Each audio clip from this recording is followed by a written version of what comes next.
刑事局伫最近的时有接到10间保险业者来报案，讲有一口罩3个人买真侪间保险公司的意外险、伤害意外险，因对104年开始就直头毋是跋倒就是拆伤，拢去中医诊所看诊了后开大钱买一寡补品，再用这的收据去申请理赔，已经赚5500万。专栏即马依照诈欺罪、洗钱罪移送法办。因讹摆拉一拉3万到6万，金条260条，一条9万2，这拢是民众诈骗保险公司，互警方查到查赃。姓周的查甫人和姓林的查某人，一口罩3个人，按103年开始，就大量甲几若间保险公司买意外险、伤害意外险，才来申请保险理赔金。所骗到的钱总共是5504万，有将近10间保险公司受害。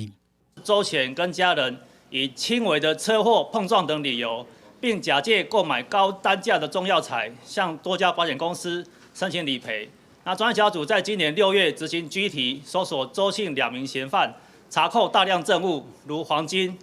中药材等证物。姓周的查甫人用各种步数，亲像身躯去弄到跋倒意外事故，去看汉医，竟然要买自费药品，结果是买燕窝这高级药材，则摕假的诊断证明甲收据来骗钱。了后，甲药品摕去转现金，除了买金条了啊，姓周的查甫人搁去花莲买豪华的农舍、别庄甲土地。经过统计，规家10多年来，平均一个月跋倒10几届，上最20几届，上悬个一天跋倒2届，一直向1999申诉，讲当作是检举大户。保护，因为保了很多张实支实付的那个保险哦，那产生那个理赔金超过他实际支出医疗费用，你花了多少，那公司理赔给你多少，才是这个商品真正的一个本质的状况。警方将专案依照诈欺罪洗钱防治法，该嫌犯移送北检侦办，针对民众诈骗保险公司的案件直直发生。金管会推动实施受付医疗险改革，规定敢若收据的正本才会当申请理赔。通落实损害填补的原则，